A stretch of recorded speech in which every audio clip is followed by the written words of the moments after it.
Maya Rodriguez pulled her hair back into a neat ponytail and checked her reflection in the hospital bathroom mirror one last time.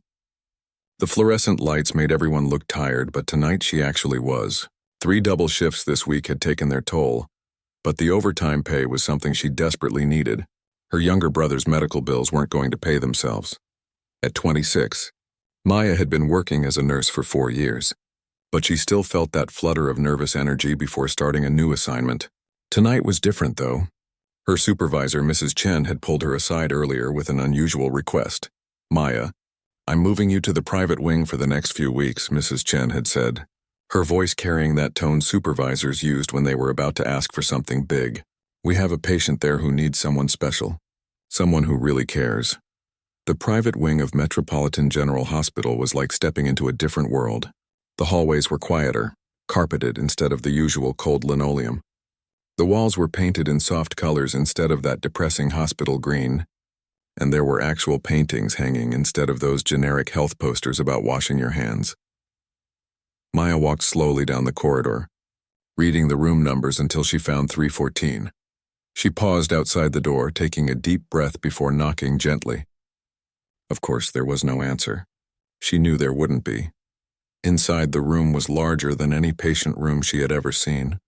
Floor-to-ceiling windows looked out over the city lights, and expensive-looking equipment hummed quietly in the corners. Fresh flowers sat on a side table, white roses that probably cost more than Maya made in a day. But it was the figure in the bed that made her stomach tighten with sympathy. David Mitchell lay perfectly still, connected to various machines that monitored his breathing, heart rate, and brain activity.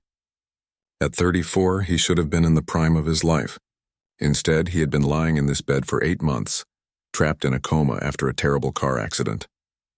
His dark hair was longer now than it probably had been when he was awake, and his face, though peaceful, looked thin from months of liquid nutrition. Maya had read his chart before coming in. Tech entrepreneur, billionaire, philanthropist, the kind of person who made headlines and changed the world with his innovations. Now he looked vulnerable and small despite his tall frame. It was hard to imagine this quiet man as the powerful businessman she had read about in magazines. She approached the bed slowly, the way she always did with new patients. Maya believed that people in comas could still sense what was happening around them.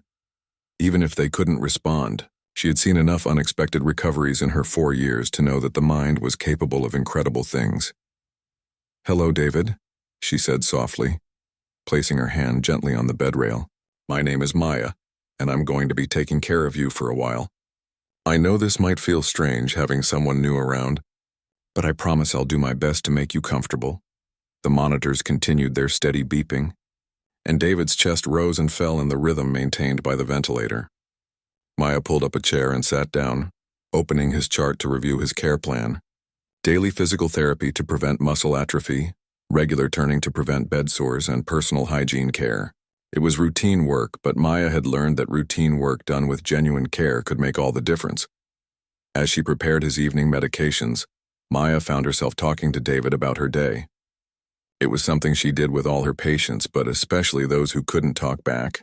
"I saw the most beautiful sunset on my way to work tonight," she said, adjusting his pillow. "The sky was all orange and pink, like someone had painted it just for us to see. I bet you would have appreciated it. I read that you travel a lot for work.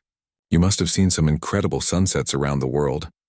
Maya had done her research on David Mitchell before her first shift, not because she was starstruck by his wealth, but because she believed that knowing about a patient's life helped her provide better care. She learned that he had started his first company when he was just 22, building it into a technology empire that employed thousands of people.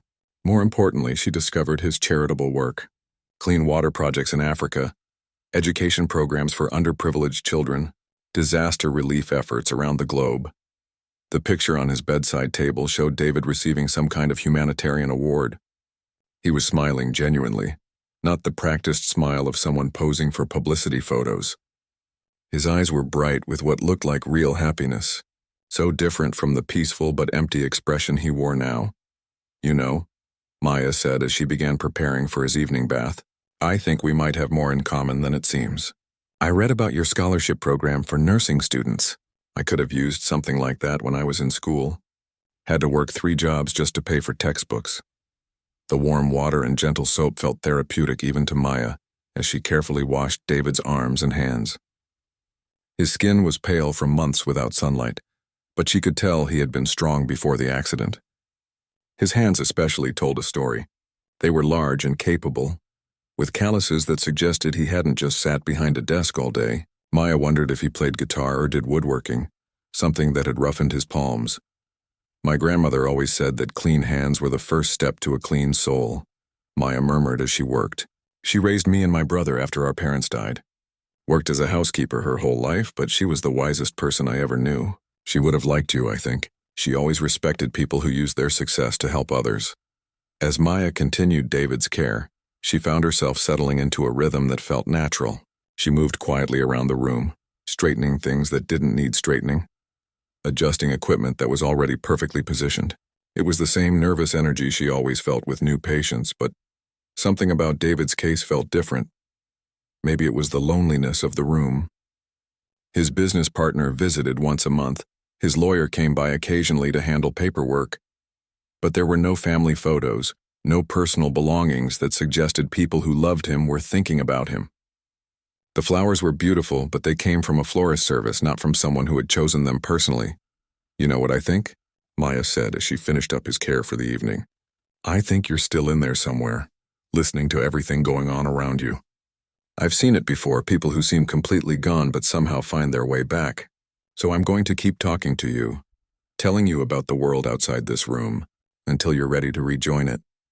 The night shift stretched ahead of her, long and quiet in the way that hospital nights always were. Maya settled into the comfortable chair beside David's bed and pulled out the book she was reading for her nurse practitioner program. She had big dreams of advancing her education, of opening her own clinic someday in the neighborhood where she grew up. People there needed someone who understood their struggles, someone who wouldn't judge them for missing appointments because they couldn't afford to take time off work. But those dreams felt far away tonight, as expensive as the flowers on David's table. Still, Maya opened her textbook and began to read quietly aloud, thinking that if David could hear her, maybe he would enjoy learning something new too. 6 weeks had passed since Maya first walked into room 314, and what had started as just another patient assignment had become something she couldn't quite explain. Every evening at 7:30, she would push through David's door with the same gentle knock, the same warm greeting, and the same genuine smile that no one else could see.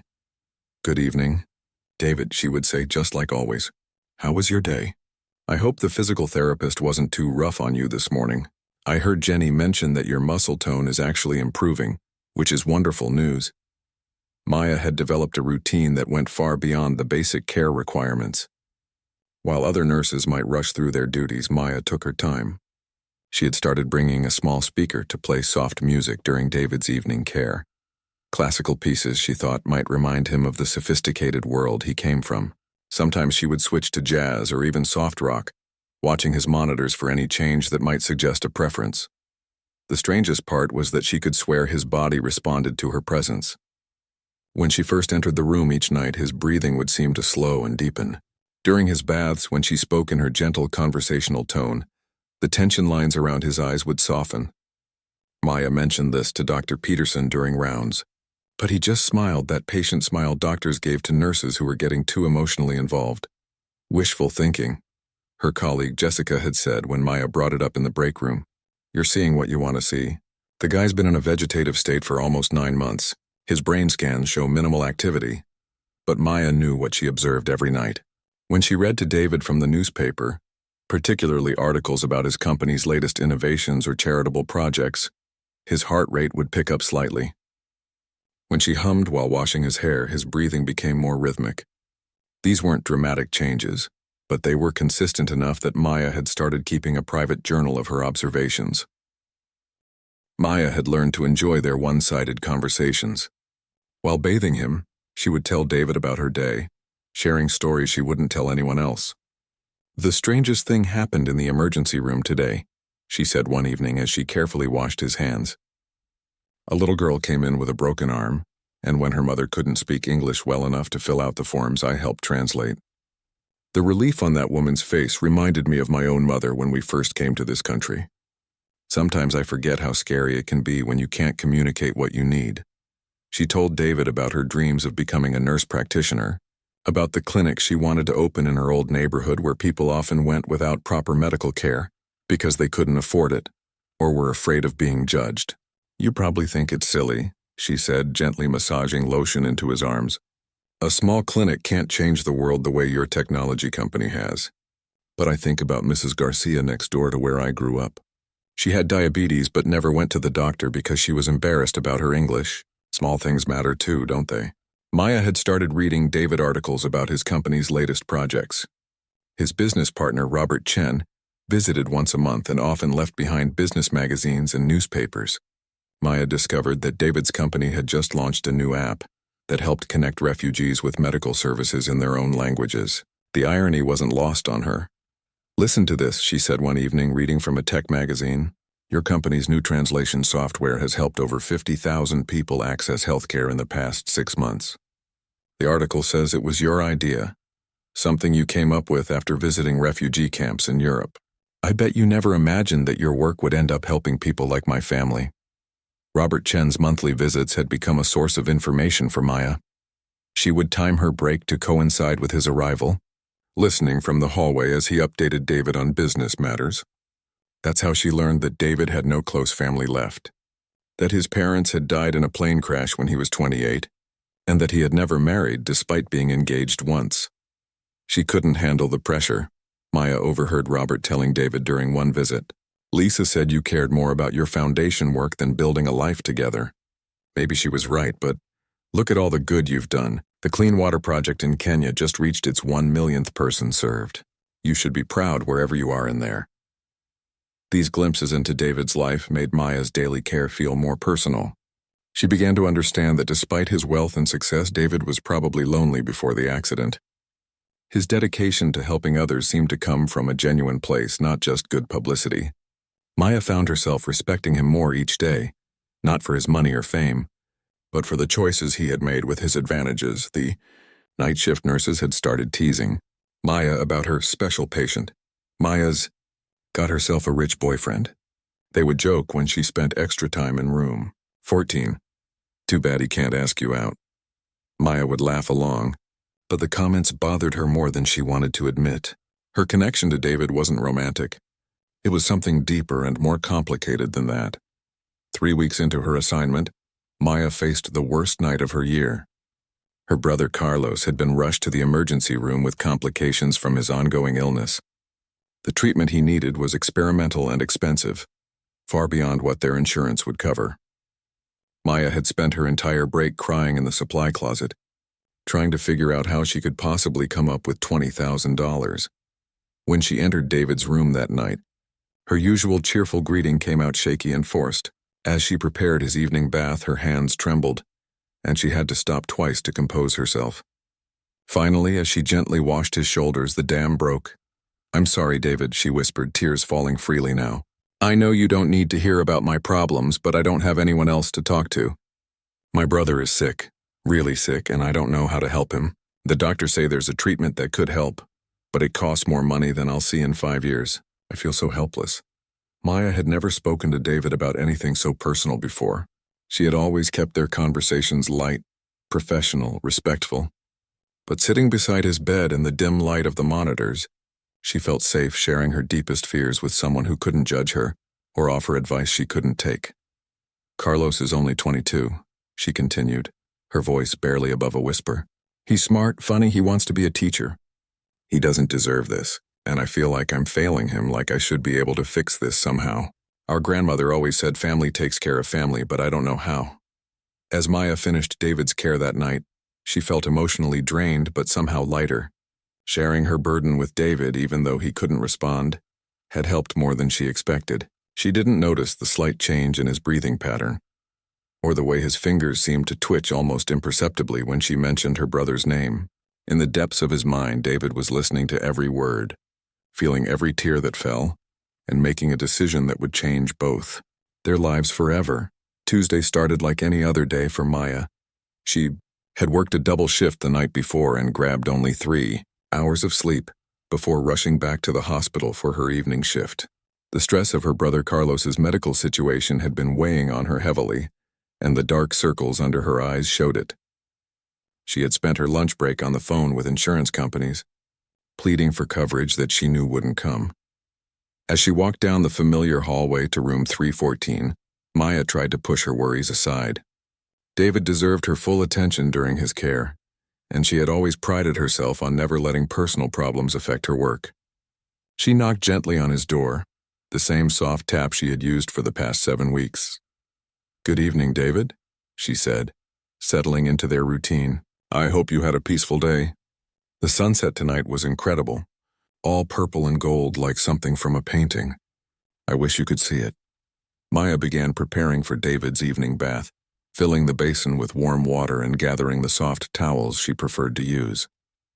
She had learned that he seemed to respond better to certain textures and temperatures, though she couldn't prove it to the medical staff. Tonight she felt particularly tender toward him, maybe because her own vulnerability was so close to the surface. "You know, David," she said as she began washing his arms, "I've been thinking about something my grandmother used to say. She always told me that God puts people in our lives exactly when we need them most. I never really understood what she meant until now." Maya's voice was softer than usual tonight, almost musical. Without really thinking about it, she began humming a lullaby her grandmother had sung to her as a child. It was a simple melody, something that had always brought her comfort during difficult times.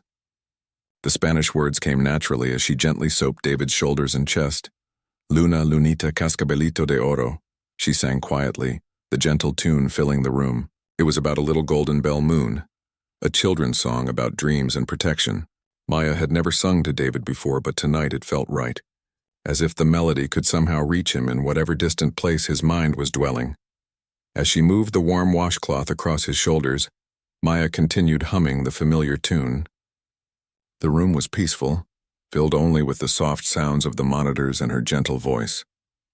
She was completely absorbed in her task, focused on being as gentle as possible, when something made her pause. David's breathing had changed. Maya stopped humming and looked at his face. For weeks, she had memorized every detail of his peaceful expression, the way his eyelashes rested against his cheeks, the slight part of his lips around the breathing tube. But something was different now. There was a tension in his face that hadn't been there moments before. Then, as Maya watched in complete shock, David's eyes slowly opened. Not the half-conscious flutter she had seen in other patients emerging from comas, but a clear, deliberate opening. His brown eyes were alert, focused, and looking directly at her with an intensity that made her hands freeze in midair, the washcloth dripping warm water onto the bed. For a moment, neither of them moved. Maya felt her heart hammering in her chest as David's eyes tracked her face, studying her with a recognition that seemed impossible. His lips moved slightly around the breathing tube, and Maya could see that he was trying to speak. "Oh my God," Maya whispered, dropping the washcloth. "Oh my God, David, you're awake. You're really awake." Maya's hand shook as she reached for the call button, but before she could press it, David's hand moved. It was just a slight shift, but his fingers brushed against hers with unmistakable intention. His eyes never left her face, and she could see that he was fighting against the breathing tube, trying desperately to communicate something urgent. "Don't try to talk," Maya said, her nursing training kicking in despite her shock. "The tube is helping you breathe. Let me call the doctor and we'll get you taken care of." But David's grip on her hand tightened slightly, and his head moved almost imperceptibly from side to side. He didn't want her to call anyone yet. His eyes were saying something that Maya couldn't quite understand, something important that he needed to communicate before the medical team descended on them. Maya leaned closer, her face inches from his. "What is it, David? What are you trying to tell me?" David's eyes closed for a moment as if gathering strength, then opened again with fierce determination. His lips moved around the breathing tube, and Maya realized he was mouthing words. She watched carefully, trying to read his lips. "You," he was saying. "You stayed." The simple words hit Maya like a physical blow. Somehow, impossibly, David had been aware of her presence all these weeks. He had heard her stories, her songs, her whispered fears about her brother. He had been listening to everything. Tears sprang to Maya's eyes as the full implications hit her. "You could hear me," she whispered. "All this time you could hear everything I said." David's eyes confirmed what she had suspected but never dared believe. His gaze was full of gratitude, recognition, and something deeper that made Maya's breath catch in her throat. This wasn't just a patient waking up from a coma. This was someone who had shared her most intimate thoughts, who had been her silent companion through weeks of one-sided conversation. Maya knew she needed to call the medical team immediately, but she also understood that this moment belonged to them. After 7 weeks of caring for David, of talking to him, singing to him, sharing her heart with him, she deserved these few seconds of private miracle. "I need to get the doctors," she said gently. "But I want you to know something first. Taking care of you, talking to you, it helped me as much as I hope it helped you. You've been the best listener I've ever had." David's eyes crinkled slightly at the corners, and Maya realized he was trying to smile around the breathing tube. The expression transformed his face completely, bringing life and warmth to features that had been peaceful but empty for so long. Finally, Maya pressed the call button. "I need Dr. Peterson in room 314 immediately," she said into the intercom, her voice surprisingly steady despite the earthquake happening in her chest. "The patient is awake and responsive. Within minutes." The quiet room was filled with medical staff, Dr. Peterson, 2 residents and 3 nurses crowded around David's bed, checking his pupils, testing his reflexes, asking rapid-fire questions. Maya was pushed to the background as the team worked, but David's eyes kept searching for her across the crowded room. When their gazes met, he mouthed one more word that only she could see: "Stay." Maya nodded, tears streaming down her face now. She moved to the corner of the room where she could still see David, but wouldn't interfere with his care. As the medical team worked to remove his breathing tube and assess his condition, Maya realized that everything was about to change. The quiet intimacy of their 7-week relationship was over, replaced by the chaos and excitement of his miraculous recovery. But something had passed between them in those first moments of his awakening, something that couldn't be explained by medical science or hospital protocol. David had chosen to communicate with her first, to acknowledge the bond they had formed during his unconscious months. Whatever happened next, Maya knew that she had been part of something extraordinary, something that would change both of their lives in ways she couldn't yet imagine. As Dr. Peterson successfully removed the breathing tube, and David took his first independent breath in 8 months, his first whispered word was her name: Maya. 3 days had passed since David's miraculous awakening, and Maya could hardly believe the transformation. The quiet, still figure she had cared for through 7 weeks of night shifts was now sitting up in bed, speaking in a voice that was growing stronger by the hour. His recovery was remarkable, even by medical standards. Dr. Peterson had called it unprecedented and medically fascinating, but Maya knew there was something beyond medical explanation happening here. David's eyes followed Maya whenever she entered the room, and she could feel the weight of unspoken conversation between them. The medical team had been running tests around the clock, physical therapists had been working on his mobility, and a constant stream of specialists had been evaluating his cognitive function. Through it all, David remained patient and cooperative, but Maya could see that he was waiting for something. Finally, on Thursday evening, David asked the question Maya had been expecting. "Could I speak with Maya privately?" he asked Dr. Peterson during evening rounds. His voice was still hoarse from the breathing tube, but it carried a quiet authority that reminded everyone in the room of who he had been before the accident. Dr. Peterson looked uncertain. "Mr. Mitchell, you've just emerged from an 8-month coma. Perhaps we should wait a few more days before—" "Doctor," David interrupted gently. "I've been waiting 8 months to have this conversation. I think I can manage a few more minutes." Maya's hands trembled slightly as she arranged the chairs so they could talk comfortably. Once they were alone, David was quiet for a long moment, just looking at her with those same intense brown eyes that had shocked her 3 days ago. "I remember everything," he said finally. "Every story you told me, every song you hummed, every night you stayed late because you were worried about my care. I remember the first time you spoke to me about the sunset, and I remember the night you cried because of your brother." Maya felt her cheeks grow warm. "I'm so sorry about that. I should never have burdened you with my personal problems. You were my patient, and I should have been more professional." David shook his head slowly. "Maya, you saved my life. Not just physically, but in every way that matters. Do you understand what it's like to be trapped in your own mind? unable to move or speak but completely aware of everything happening around you? Maya sat forward in her chair, drawn into his words despite her embarrassment. For the first few months I was angry, David continued. Angry at the accident, at my helplessness, at the fact that my life's work was continuing without me. I could hear my business partner giving me updates. I could hear the doctors discussing my case like I wasn't even there. I was drowning in my own frustration. David's voice grew softer.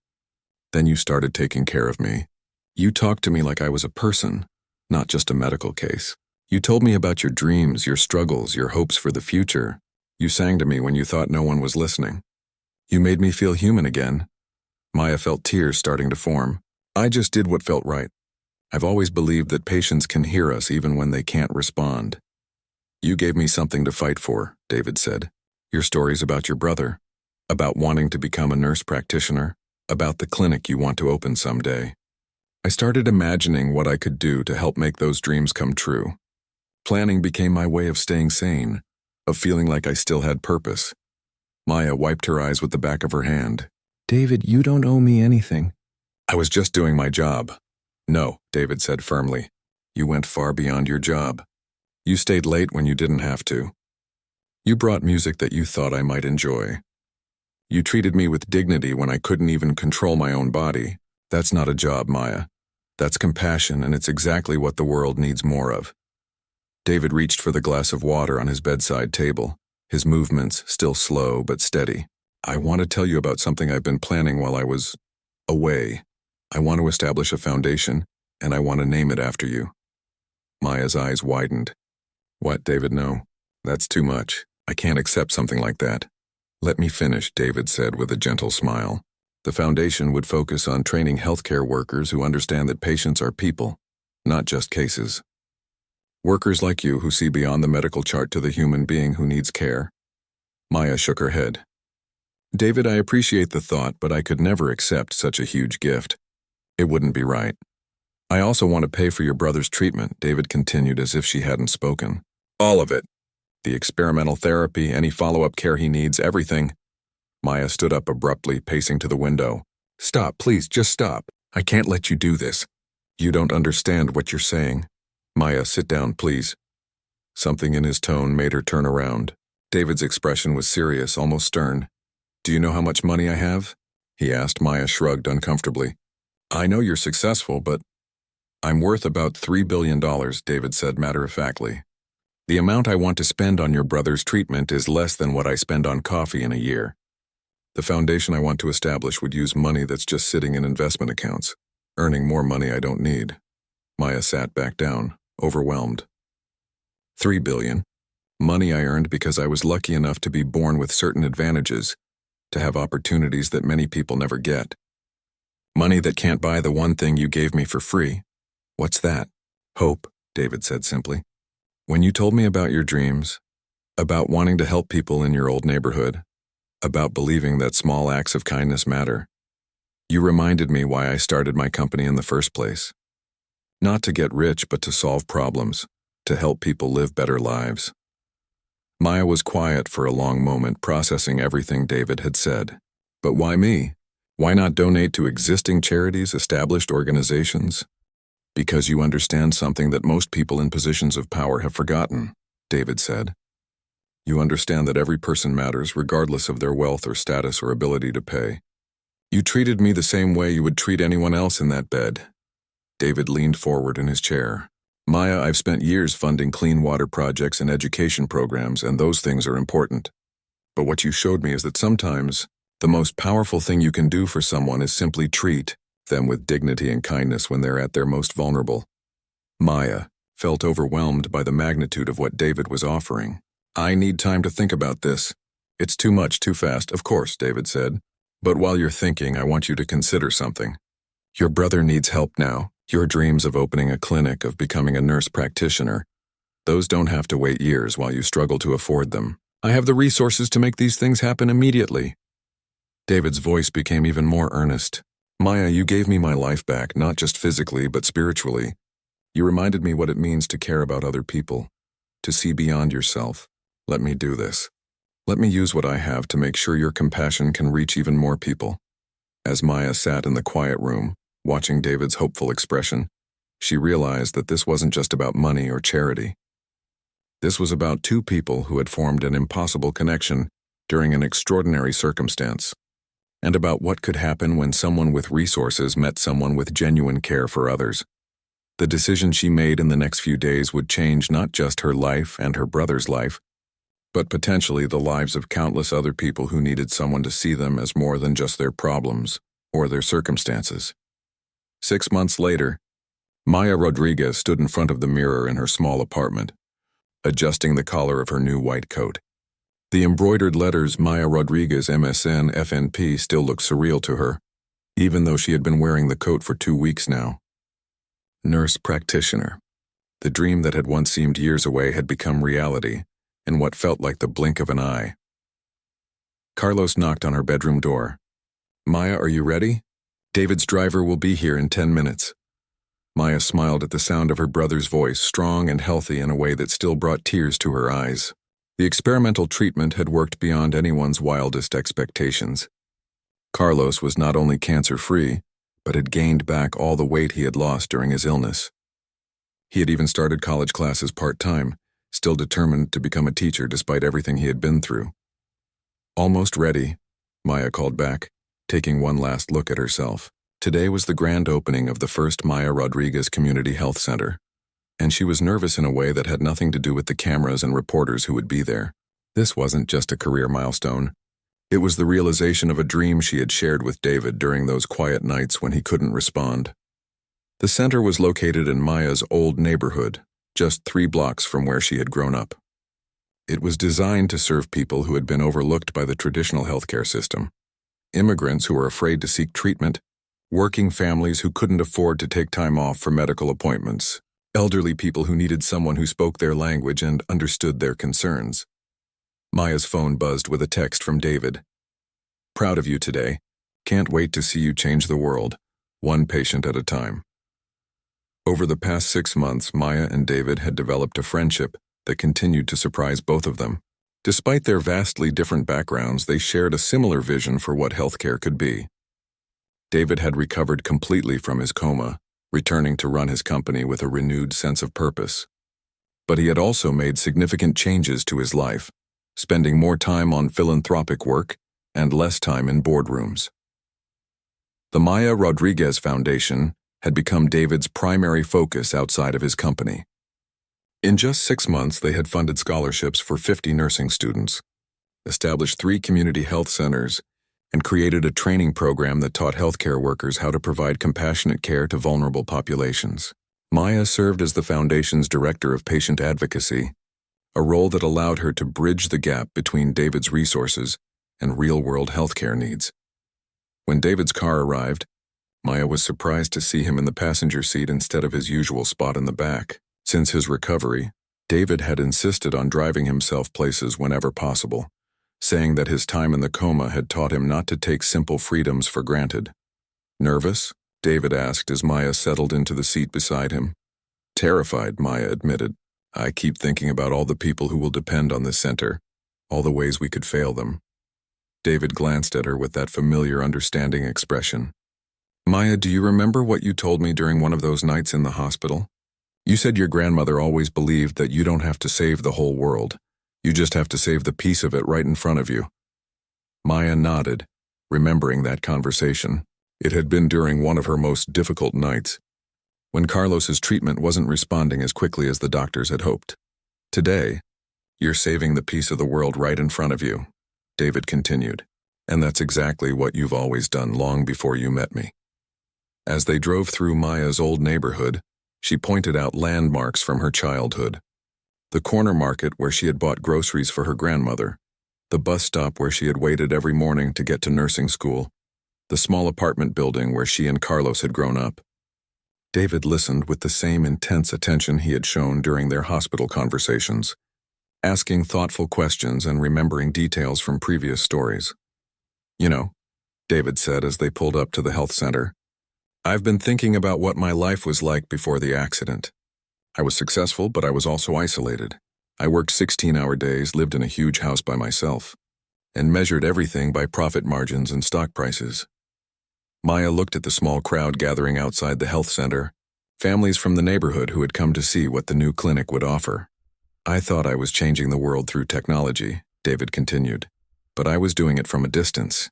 You showed me that real change happens when you connect with people one at a time, when you see them as individuals instead of statistics.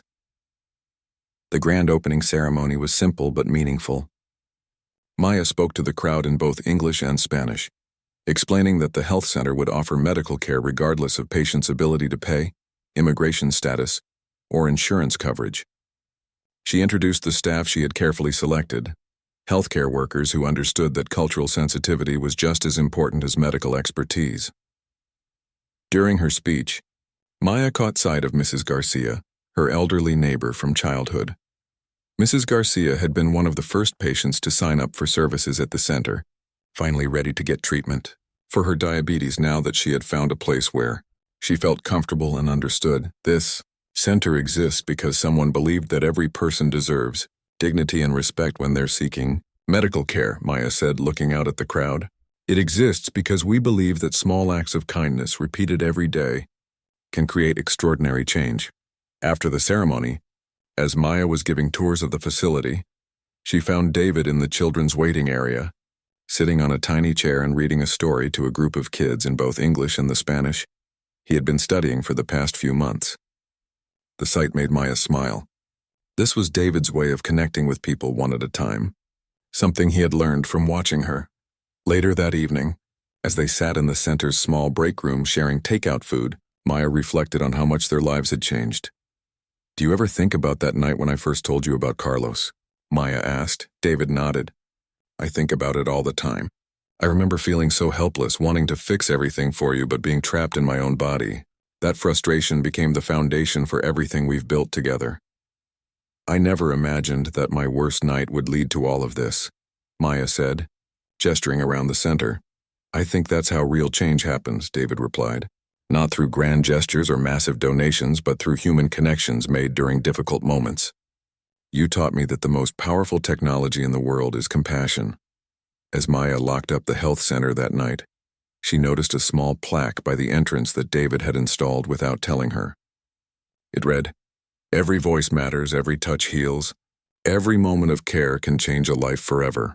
Walking to the parking lot, Maya realized that their story wasn't really about a nurse and a patient, or even about wealth and generosity. It was about two people who had found each other during one of life's most vulnerable moments and discovered that genuine human connection could create ripples of change far beyond what either of them could have imagined alone. Carlos was waiting up when Maya got home, excited to hear about the first day. As she described the patients they had seen, the families they had helped, and the hope she had seen in people's faces, Maya understood that her grandmother had been right all along. God did put people in your life exactly when you needed them most, sometimes in the most unexpected ways.